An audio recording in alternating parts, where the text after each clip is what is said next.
Good morning friends, welcome back to my channel ARS blog আর ফ্যামিলিতে তোমাদের সবাইকে স্বাগত। শুরু করছি নতুন দিন, নতুন ব্লগ। সকাল অনেকক্ষণ হয়ে গেছে, এখন 11:30 বাজে।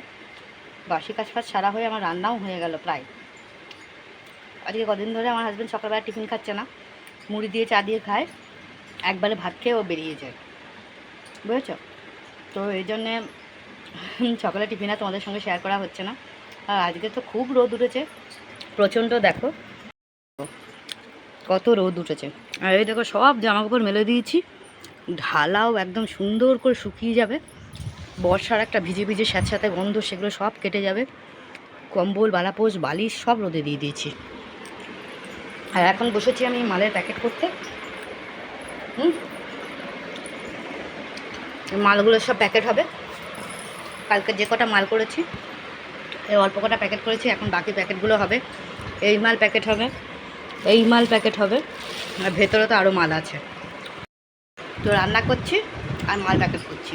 ওদিকে ডাল হয়ে গেছে আর তরকারি বসিয়েছি আর উচ্ছে সেদ্ধ দিয়েছি। আর বেশি কিছু রান্না করলাম না, যেহেতু শনিবার। ঠিক আছে, তো চলো দেখতে থাকো। আগে প্যাকেটগুলো করিনি, তারপর দেখাচ্ছি। তো বন্ধুরা দেখো, মালটাল প্যাকেট করা কমপ্লিট। দেখো এক একটা এক এক রকমের প্যাকেট। এটা 12টার, এটা 24টার, আর এটা কিন্তু 50টার। প্যাকেট করা কমপ্লিট হয়ে গেছে। এই যে ঠাকুরের বাসন টাসন মেজে পরিষ্কার করে রেখে দিয়েছি। এই ঘরে বিছানা চাদরটা তোলা হয়েছে, এখন কোনো কাজ হয়নি। এই জামা কাপড়গুলো এখন সব তুলবো, শুকিয়ে গেছে, এবার ভিজেগুলো মেলবো। চলো। তো বন্ধুরা দেখো, আমার হাজব্যান্ড কত সবজি বাজার আজকে নিয়ে এসছে। একজন ঘরে সবজি বাজার বাড়ন্ত ছিল, তার জন্য এতগুলো সবজি বাজার কি বলবো। দুজন মানুষের এত সবজি বাজার কি লাগে বলো? এত সবজি বাজার নিয়ে এসছে, কি আর বলবো, কিছু বলার নেই। যাই হোক, তোমাদের এক ঝলক দেখিয়ে দিলাম। ওই দেখো, ডাঁটার শাক থেকে শুরু করে সব রয়েছে, বুঝেছ? এই এতগুলো সবজি নিয়ে আসা হয়েছে। যাই হোক, আমি এখন চলে আসলাম ঘরের কাজ করতে। ও ঘরে বিছনাটা তুলে দিয়ে এসেছি। এখন আমি এই ঘরে বিছনার চাদরটা পেতে নেব। তোমাদের প্রথমেই বললাম যে চাদরটা তুলে কাচা হয়ে গেছে। ঠিক আছে, তো চাদরটা তুলে কেচে টেচে মেলে দিয়েছিলাম, ওটা শুকিয়েও গেছে। আর এখন আমি এদিকের ঘরের চাদর টাদর পেতে এই বিছনাটা পরিষ্কার করব। আর আমার ঘরে না একটা ছোট্ট নেংটি ঢুকেছে, বুঝেছো? সে আবার কেটে কেটে তছনছ করছে। ওই জিনিসগুলোই তো আমার ভালো লাগে না। মানে কত চেষ্টা করছি, তাও কিছু করতে পারছি না, বুঝতে পারছো তো? তো যাই হোক, কিছু করার নেই, এইভাবেই চলতে হবে। নেংটি মেংটি নিয়েই থাকতে হবে আর কিছু করার নেই। দেখ, হয়ে গেল আমার ঘরে বিছনা তোলা কমপ্লিট, মানে বিছনা গুছানো কমপ্লিট। চাদর টাদর পাতাও হয়ে গেছে। হ্যাঁ, এবার আমি চলে যাব কিন্তু নেক্সট কাজের দিকে। আর এই ভিডিওটা যেটা দেখছো তুমি, শ্যুটগুলো দেখছো, এগুলো কিন্তু আমার হাজব্যান্ডের যেদিনকে ফোন চুরি হয়ে গেছিলো, মানে হারিয়ে গেছিলো, সেদিনকের ভিডিও। ঠিক আছে, এই ভিডিওগুলো আমি শ্যুট করে রেখেছিলাম, বুঝেছো? কিন্তু সেটা আর পোস্ট করতে পারিনি, আমার ফোনটা খারাপ হয়ে যাওয়ার জন্যে। ঠিক আছে, তো চলো দেখতে থাকো। হয়ে গেছে আমার মোটামুটি বিছানা গোছানো কমপ্লিট। আর এবার বাইরে আমি দিয়েছিলাম বালিশগুলো একটু রোদ্রে, যেহেতু কন্টিনিউ কদিন বৃষ্টি হয়েছে, কারণ স্যাঁতস্যাঁতে লাগছিল।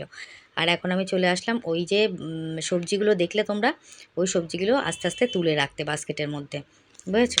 ফ্রিজের মধ্যে যদি ঢুকিয়ে না রাখি, তাহলে পরে এগুলোকে বাইরে রাখলে আরও শুকিয়ে যাবে আর পচে যাবে। ঠিক আছে, তো চলো, মোটামুটি এই কাজটাও কমপ্লিট হতে চললো আমার। আর এখন আমি চলে এসেছি কিন্তু ঘরটা ঝাড় দিতে। এই ঘর ঝাড় দিতে আসার সময়ই কিন্তু আমার হাজব্যান্ড এসে আমাকে যখন বলল যে আমার ফোনটা হারিয়ে গেছে, তখনই আমার মাথাটা পুরো খারাপ হয়ে গেছিলো, বুঝেছো? এই ঠিক এই ঘরটা ঝাড় দিচ্ছি সেই সময় এসে ও আমাকে বলেছিল, বুঝেছো? দেখবে ও, এই দেখো, ও ঢুকলো, ঢুকে আমাকে এসে বলল যে আমার না ফোনটা হারিয়ে গেছে। আমি তখন না পাগল হয়ে গেছিলাম, মাথা খারাপ হয়ে গেছিলো আমার, যে কি বলছে ও, ফোন হারিয়ে গেছে মানে, বুঝেছো তো? এ হচ্ছে সেটাই, যে এই যে বলছে আর আমি এটা শুনছি। আমি তখন পাগল হয়ে গেছিলাম, বুঝলে? এই তারপর শোনার পর থেকে আমার মনটা একদমই খারাপ হয়ে গেছে। তখন কিভাবে আমি শ্যুট করেছি সে আমি জানি আর ভগবান জানে। ঠিক আছে, তো চলো দেখতে থাকো। হয়ে গেল আমার ঘর ঝাড় দেওয়া কমপ্লিট। এবার আমি চলে যাব উঠোনটা ঝাড় দিতে। চলো, তো এই দেখো চলে এসেছি, উঠোনটা ঝাড় দিয়ে নেব। আর কি করা যাবে, আমার মনটা তখন এতটাই খারাপ ছিল না, আমার কিছু ভালো লাগছিল না, বুঝেছো তো? তো যাই হোক, চলে আসলাম আমি উঠোনটা ঝাড় দিতে। উঠোনটা সুন্দর করে ঝাড় দিয়ে নেব।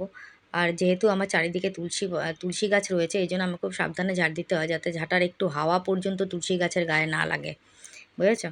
তো এখন আমি চলে আসলাম উঠোনটা ঝাড় দিয়ে জামা কাপড়টা মেলতে। দেখো ক্যামেরাটা কীভাবে সেট করেছি, অর্ধেকটা তোমরা দেখতেই পাবে না, মানে আমার তখন মাথার ঠিক নেই, বুঝেছো?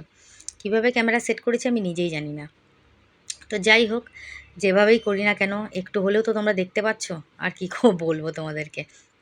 তো যাই হোক চলো, মোটামুটি আমার কাছাকাছি করা বা বিছনা এই মেলা টেলা সব মোটামুটি কমপ্লিট হয়ে গেল।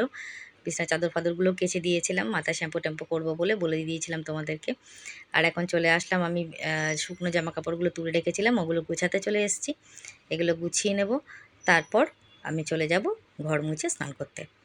তো বন্ধুরা দেখো, আমার স্নান টান করে পুজো টুজো দেওয়া কমপ্লিট হয়ে গেছে, দেখতেই পাচ্ছ তোমরা, ঠিক আছে। আর এই চাদরটা পেতেছি, এটা তো তোমরা আগের দিনই দেখতে পেয়েছো অবশ্য। আমি পরের দিন তোমাদের আগের দিন দেখিয়ে দিয়েছি, চাদরটা তুলে কাচা হয়ে গেছে। এই ঘরে পরিষ্কার পরিচ্ছন্ন করা কমপ্লিট। আমার হাজব্যান্ড কিন্তু পুজো দিয়ে লাঞ্চ করাও হয়ে গেছে, ওর লাঞ্চ করে বেরিয়ে চলে গেছে। তোমাদের প্রথমে বলেছিলাম। আর এদিকেও দেখো, বাইরেও আমার জামা কাপড় সব, হ্যাঁ এই দেখো জামা কাপড়গুলো সব মেল টেলে দিয়েছি, একদম পরিষ্কার পরিচ্ছন্ন করা কমপ্লিট। চলো, আর গুড ইভিনিং বন্ধুরা, শুভ সন্ধ্যা। এখন কিন্তু সন্ধে হয়ে গেছে, আমি সন্ধে দিতে চলে এসেছি অলরেডি ওপরে। আর দুপুরবেলার খাওয়া টাওয়া তোমাদের সঙ্গে শেয়ার করিনি, সেদিনকে কিন্তু একাদশী ছিল। আমি পরে দেখাচ্ছি যে কি করেছিলাম আমি, ঠিক আছে, সেটা আমি পরে দেখাচ্ছি। মানে সেই ভিডিওটা শ্যুট করে রেখেছিলাম, কিন্তু সেটা হারিয়ে ফেলেছিলাম, খুঁজে পাচ্ছিলাম না, পরে আবার পেয়েছি। তো যাই হোক, আমার ওপরের ঘরে সন্ধে দেওয়া কমপ্লিট হয়ে গেছে, দেখতেই পাচ্ছ তোমরা। এবার আমি চলে যাব নিচের ঘরে সন্ধে দিতে। চলো দেখতে থাকো তাহলে। এ দেখো, নিচের ঘরে সন্ধে দেওয়া আমার কমপ্লিট হয়ে গেছে, সন্ধে দিয়ে দিয়েছি। আর আমার যে ডেলি রুটিন, সেই রুটিন নিয়ে আমাকে এখন বসতে হবে, কাজ করতে হবে, বুঝেছো। আর এই গাছটা শুকিয়ে আসছে, এটা থেকে না মাটি দিতে হবে, না হলে কিন্তু হবে না, বুঝতে পারলে তো। আর এই দেখো, এটা ছিল আমার একাদশীর আজকে মানে খাওয়া, বুঝেছো। আর এটা ছিল ডালিয়া, হ্যাঁ, সব রকম সবজি দিয়ে একটু ডালিয়া করেছিলাম। হ্যাঁ, মানে আমি এটা দেখাচ্ছি যেটা, এটার মধ্যে কিন্তু আলু ভাজা রয়েছে, শুঁটির বরফি করা আছে, মানে বরফি করা, বুঝেছো। আর বাদাম সেদ্ধ রয়েছে। এটা কিন্তু আমার ছেলের আশ্রম থেকে পাঠিয়েছে, বুঝেছো। তো সেটাই তোমাদের এক ঝলক দেখে নিলাম। আর আমি সন্ধেবেলা বসে পড়েছিলাম মাল করতে, মাল করা কমপ্লিট হয়ে গেছে। তো মাল আমার হাজব্যান্ড প্যাকেট করে দিয়েছে, এতগুলো মাল সব এখন যাব মালিক বাড়িতে গিয়ে জমা দিতে, ঠিক আছে। তো তোমাদের দেখিয়ে নিলাম। তো চলো, আবার আসছি পরে, দেখতে থাকো। হ্যালো বন্ধুরা, তো এখন আমি তোমাদের সামনে গুড নাইট বলতে এলাম। আর আজকে যে ব্লগটা তোমরা দেখেছো, ওটা কিন্তু আগের দিনে শ্যুট করা ছিল ব্লগটা, ওই ব্লগটা দিয়ে। আর আজকে রাতের এন্ডিংটা, মানে রাতে তো সেদিনকে আমি এন্ডিং করতে পারিনি, তার আগে ফোন খারাপ হয়ে গেছিলো, তো সেটা দিয়ে ভিডিওটা আজকে এন্ডিং করলাম, ঠিক আছে। তো রথের প্রিপারেশান শুরু হয়ে গেছে, কাল বাদে পরশু রথ, আজকে যেহেতু বুধবার, কালকে থেকে মানে কাল বাদে পরশু রথ। তো রথের প্রিপারেশান শুরু হয়েছে, তবে জানি না কতদূর কী করতে পারবো এবারে। মানে এখনও আমরা দোমনা দুয়াশায় আর রয়েছি, জগন্নাথ যদি চায় তাহলে সব কিছু ঠিকঠাক হবে। আচ্ছা, আজকে একটু কমেন্ট সেকশনটা পড়ে নিই। আমাকে অর্চনা দিয়ে কমেন্ট করেছে, উপরওয়ালা তোমার ভাগ্য তৈরি করে দিয়েছে, তিনি কখনোই কেড়ে নেবেন না। থ্যাংক ইউ সো মাচ, অসংখ্য ধন্যবাদ। আচ্ছা, বর্ণালী আমাকে কমেন্ট করেছে অনেকদিন পর। দিদিভাই কেমন আছো? আমি বর্ণালী বলছি। দিদিভাই, আমি তোমার ভিডিও রোজ দেখি, কিন্তু কমেন্ট করতে পারি না, কিছু মনে করো না, lovely. Thank you so much Barnali. তবে কি বলো তো, হ্যাঁ বুঝতে পারি, হয়তো ব্যস্ত থাকো, কমেন্ট করে উঠতে পারো না, কিন্তু কমেন্ট করলে অ্যাকচুয়ালি আমার ভালো লাগবে, তাই জন্যে। থ্যাংক ইউ সো মাচ বর্ণালী, অসংখ্য ধন্যবাদ। আশা করছি খুব শিগগিরই আবার তোমার কমেন্ট পাবো। হ্যাঁ, রূপালী দত্ত লিখেছে যে খুব ভালো লাগলো তোমার দাদা বৌদির কথা শুনতে, সবসময় শুনে থাকি, বাট আজকেরটা একদম অন্যরকম। ভালো থেকো এইভাবে সবাইকে সাথে নিয়ে। থ্যাংক ইউ সো মাচ রূপালী, অসংখ্য ধন্যবাদ।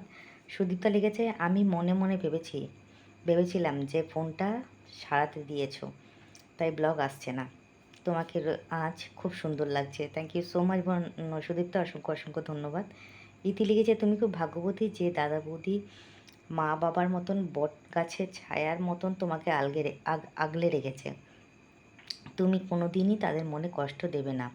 লাভ it. Thank you so much. সেটা তো প্রশ্নই ওঠে না, কষ্ট দেওয়ার প্রশ্ন তো উঠছেই না, বুঝতে পারছো তো, ওটা তো পরের ব্যাপার, একদমই না। Thank you so much.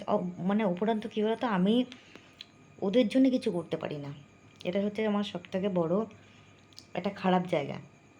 আমার বৌদি যখন অসুস্থ হয়েছিল, তখন আমাকে কতবার যেতে বলেছিল, সেই মুহূর্তে আমি যেতে পারিনি, তাহলে আমি কি করেছি ওদের জন্য বলো। Thank you so much. আচ্ছা, অপর্ণা কমেন্ট করেছে, আজকে আমার দিদিকে খুব মিষ্টি লাগছে। Thank you so much Aparna. ইতি আবারও একটা কমেন্ট করেছে, তোমার ভিডিও পোস্ট করার দেখে মনটা আনন্দে ভরে গেল, আমি এখন ভিডিওটা দেখা শুরু করলাম। থ্যাংক ইউ সো মাচ ইতি, অসংখ্য অসংখ্য ধন্যবাদ। অপর্ণা লিখেছে, কাল তোমার রিলস দেখেই বুঝেছিলাম যে তোমার ফোনটা ঠিক হয়ে গেছে। Thank you so much Aparna. Pallavi লিখেছে, জয় জগন্নাথ পল্লবী লিখেছে ভেরি নাইস, আর লিখেছে হাই, কেমন আছো দি ভাই? আমি ভালো আছি পল্লবী, তুমি কেমন আছো অবশ্যই জানাবে। তা থ্যাংক ইউ সো মাচ সবাইকে এত সুন্দর কমেন্ট করার জন্য, অসংখ্য অসংখ্য ধন্যবাদ। এভাবেই আমার পাশে থেকো, এভাবে আমাকে এত এত ভালোবাসো। আর কালকে থেকে একটুখানি কাজের চাপে থাকবো, তো জানি না রিলস পোস্ট করতে পারবো কিনা। আজকে শ্যুট করতে পারিনি, মালের চাপ ছিল বলে, যেহেতু বুধবার। ঠিক আছে, তো এই জন্য কতদূর কী করতে পারবো বলতে পারছি না, কিন্তু অবশ্যই চেষ্টা করব। তো আজকের মতন ব্লগটা এখানেই শেষ করব। সবাই ভালো থেকো, সুস্থ থেকো, নিজের শরীরে খেয়াল রেখো। দেখা হবে নেক্সট ব্লগে, ততক্ষণের জন্য সবাইকে শুভরাত্রি, গুড নাইট, টাটা। আর যারা আমার সাবস্ক্রাইবার, যারা আমার ভিউয়ার্স, যারা আমার রেগুলার ভিডিও দেখছো, মানে লং ভিডিও, শর্ট ভিডিও, যেটাই বলো, যদি ভালো লাগে তাহলে অবশ্যই লাইক কমেন্ট শেয়ার কিন্তু অবশ্যই করে দিও। আর যারা এখনও মানে আমার ভিডিও দেখছো, মানে আমার ভিউয়ার্স, কিন্তু আমাকে এখনও সাবস্ক্রাইব করোনি, তাহলে প্লিজ আমার চ্যানেলটাকে একটু সাবস্ক্রাইব করে পাশে থাকা বেল আইকনটাকে প্রেস করো, যাতে নোটিফিকেশানটা তোমাদের কাছে আগে যায়। লাইক কমেন্ট শেয়ার কিন্তু অবশ্যই করো, ঠিক আছে? তো আজকের মতন সবাইকে শুভরাত্রি, গুড নাইট, টাটা। সবাই ভালো থেকো, দেখা হবে নেক্সট ব্লগে। কালকে কিন্তু অমাবস্যা শেষ হচ্ছে, মানে আজকেই শেষ হয়ে যাবে ভোর 3টে নাগাদ। তো অমাবস্যা শেষ হয়ে গেল, কাল বাদে পরশু রথের পরের দিন বিপত্তারিণী পুজো, এখন পরপর রয়েছে, বুঝেছো তো? ঠিক আছে, তো স্টেপ বাই স্টেপ সবই দেখতে পাবে। কালকে প্যান্ডেল করতে আসার কথা, দেখা যাক কতদূর কী হয়। আমি বললাম না, এখনও আমাদের না সবই দমন দেওয়া আসা, মানে সব ঠিকঠাক হবে তো, এরকম একটা যাই না কি একটা মাইন্ডে কাজ করছে, বলতে পারছি না তোমাদেরকে। ঠিক আছে, তো যাই হোক, যেভাবেই হোক, জগন্নাথ যেভাবে চাইবে সেভাবেই হবে। এটা নিয়ে কোনো কথা হবে না, এটা নিয়ে কোনো কথা হবে না, বুঝেছো? জগন্নাথ যেটা মনে করবে সেটাই হবে, সেখানে আমরা কিছুই করতে পারবো না। ঠিক আছে, তো আমার ভীষণ ঘুম পেয়ে গেছে, আর ভাল লাগছে না। তো চলো ব্লগটা শেষ করছি, সবাই ভালো থেকো, দেখা হবে নেক্সট ব্লগে। আজকে অনেক মাল ছিল, বুঝেছো তো? দেখা হবে নেক্সট ব্লগে, ততক্ষণের জন্য সবাইকে টাটা, গুড নাইট, বাই।